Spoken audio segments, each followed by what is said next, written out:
मोदी के नए भारत में मुसलमान होना अपराध हो गया है। अगर आप दाढ़ी रखेंगे, अगर आप टोपी लगाएंगे तो आपके दाढ़ी को नोच लिया जाएगा और टोपी को हटा दिया जाएगा। मैं पूरी जानकारी आगे वीडियो में बताऊंगा किस तरीके से मुसलमानों के साथ बर्बरता की जा रही है। नमस्कार, मेरा नाम है नवीन कुमार नंदन और आप देख रहे हैं नेशनल दस्तक। मोदी का नया भारत है। नरेंद्र मोदी कहते हैं सबका साथ सबका विकास, लेकिन देश के मुसलमान कहते हैं मोदी राज में मुसलमानों का विकास नहीं हो रहा है।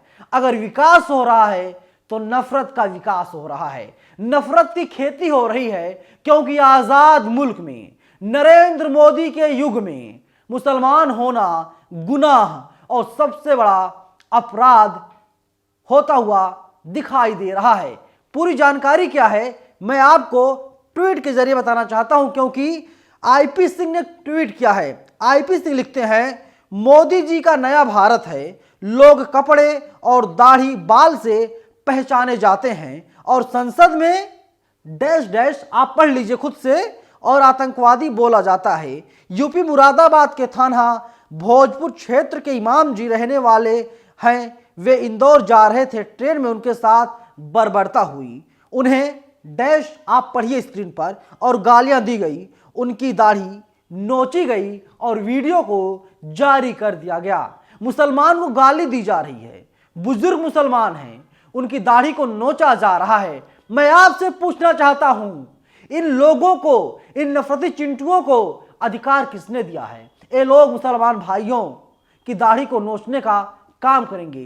क्या मुसलमान भाई हमारे देश में रहने लायक नहीं है? आप बताइए। नरेंद्र मोदी की तस्वीर आप देख रहे हैं, देश के यशस्वी प्रधानमंत्री हैं, दावा करते हैं, कहते हैं सबका साथ सबका विकास, लेकिन मेरा सवाल नरेंद्र मोदी जी से है। मोदी जी, आप जवाब देंगे या बीजेपी की सरकार जवाब देगी? जवाब कौन देगा कि मुसलमानों के साथ इस तरीके से बर्बरता क्यों की जा रही है? उन्हें अपशब्द क्यों कहे जा रहे हैं? उन्हें गालियां क्यों दी जा रही है? और जिस तरीके से गालियों को दिया जा रहा है, गाली देने का सिलसिला कब थमेगा? जवाब कौन देगा? उत्तर प्रदेश में भी डबल इंजन की सरकार है, मध्य प्रदेश में भी डबल इंजन की सरकार है, लेकिन मुसलमान के साथ जिस तरीके से बर्बरता किया जा रहा है ये काफी निंदनीय है, ये बर्दाश्त के बाहर है। लेकिन पता नहीं जो आरोपी हैं उनके ऊपर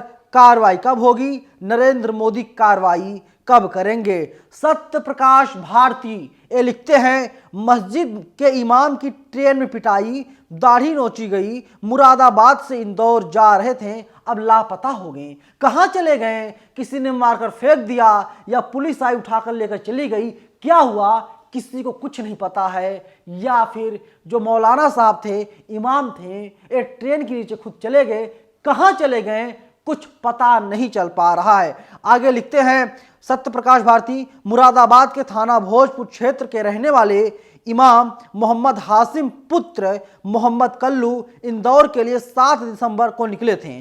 ट्रेन में उनके साथ बर्बरता की गई, डैश डैश डैश आप पढ़िए, कहा गया दाढ़ी नोची गई और वे लापता हो गए। अब आप बताइए क्या मुसलमान होना, मैं हर बार यही सवाल करता हूं आपसे, देशवासियों से, सरकार से, क्या मुसलमान होना सबसे बड़ा अपराध, गुनाह उत्तर प्रदेश, मध्य प्रदेश या पूरे देश में हो गया है?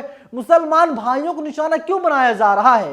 ये जो तमाम नफरती चिंटू हैं, क्या इनके मन में एक ही सवाल हमेशा चलता रहता है कि मुसलमान हमारे देश में कब तक रहेंगे और इनको भगाना है? लेकिन मैं नफरती चिंटुओं तुम लोगों को बता देता हूं कि मुसलमान भाई हमारे देश के नागरिक हैं और इसी देश में मुसलमान भाई रहेंगे। कितना भी जोर लगा लो कुछ नहीं होने वाला है। तुम्हारी जो मनुस्मृति है उससे हमारा देश नहीं चलेगा। हमारा देश बाबा साहब के द्वारा बनाए गए संविधान चलेगा।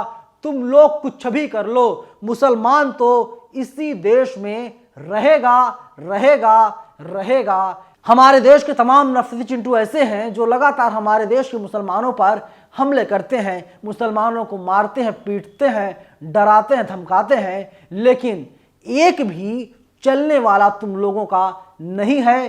तुम लोगों का जो समय था वो लगभग अब खत्म होने वाला है, क्योंकि भारत एक आज़ाद मुल्क है। आज़ादी के 76 साल हो गए।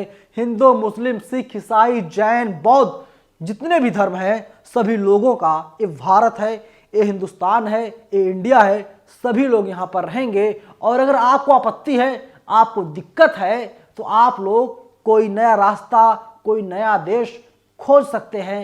ये मुल्क है, इसमें हर कोई रहेगा। लेकिन जिस तरीके से मुसलमानों को मारा जा रहा है, ये बर्दाश्त के बाहर है। और इन आरोपियों को चिन्हित करके इन पर कार्रवाई की जानी चाहिए। आप बताइए, क्या ट्रेन में मुसलमान सफर नहीं करेगा? अश्विनी वैष्णव जी रेल मंत्री हैं। अश्विनी वैष्णव को भी सामने आना चाहिए, जवाब देना चाहिए, क्योंकि आपको पता होगा अभी कुछ महीनों पहले किस तरीके से मुसलमानों की हत्या ट्रेन में कर दी गई थी।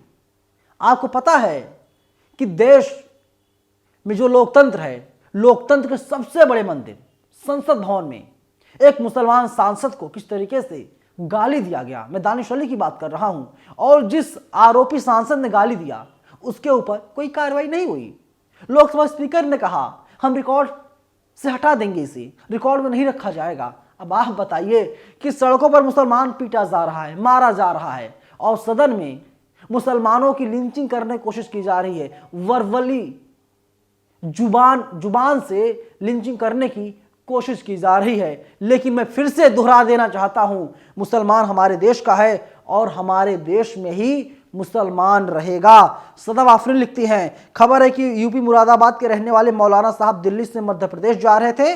बीच ट्रेन में मौलाना को भीड़ ने पीटा, दाढ़ी नोची और बदसलूकी की। मौलाना इस घटना के बाद लापता है। मैंने सर्च किया, जब हम वीडियो रिकॉर्ड कर रहे हैं तब तक पुलिस का कोई भी बयान सामने नहीं आया है। अगर सरकार के खिलाफ कोई कुछ लिखता है तो तुरंत जो एजेंसियां हैं सक्रिय हो जाती हैं। लेकिन जब कोई मुसलमान भाई गायब हो जाता है, कोई मौलाना, कोई इमाम गायब हो जाता है, किसी को मारा जाता है, पीटा जाता है, तो ऐसा लगता है कि जो तमाम जांच एजेंसियां हैं, पुलिस है, सब लोग खामोश हो जाते हैं। ऐसा लगता है इन तक खबर पहुंच नहीं पाती। लेकिन मुसलमान लगातार अपने हक और अधिकार के प्रति जागरूक हो रहा है। हक और अधिकार की लगातार मुसलमान मांग कर रहा है, और इसीलिए सोशल मीडिया पर अब मांग की जा रही है पुलिस कोई बड़ा कदम उठाए और इमाम साहब को, मौलाना साहब को खोज करके लाए, और जो नफरती चिंटू हैं, जो आरोपी हैं, उनके खिलाफ कड़ी से कड़ी कार्रवाई की जाए।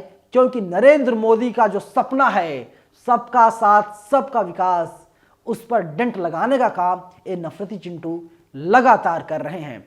फिलहाल इस वीडियो में इतना ही। लेकिन मेरा सवाल वही है, क्या नरेंद्र मोदी के युग में मुसलमान होना सबसे बड़ा अपराध, गुनाह हो गया है?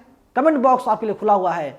आप अपनी राय हमें कमेंट बॉक्स में बता सकते हैं। धन्यवाद।